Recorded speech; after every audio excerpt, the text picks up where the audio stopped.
Hello guys, and welcome back to my channel. I hope you're doing well.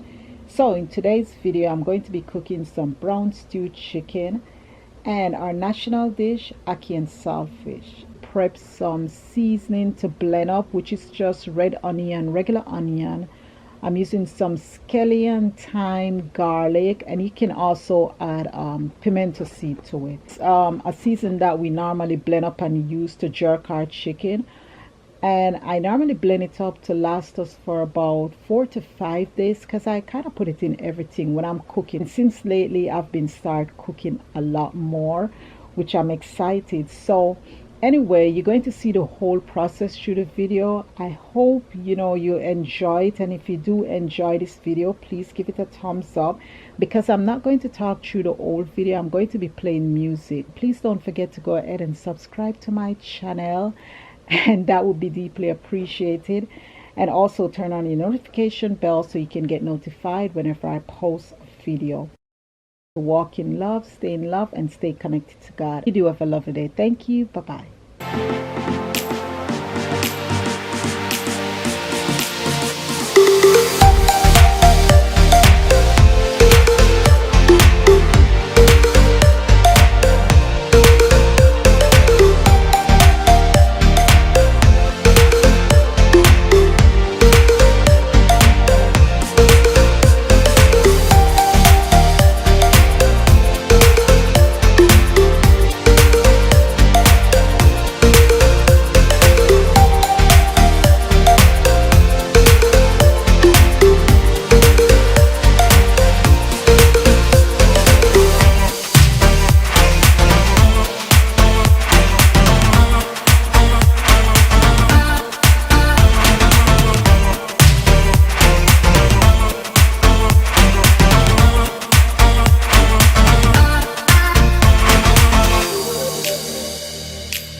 Yeah.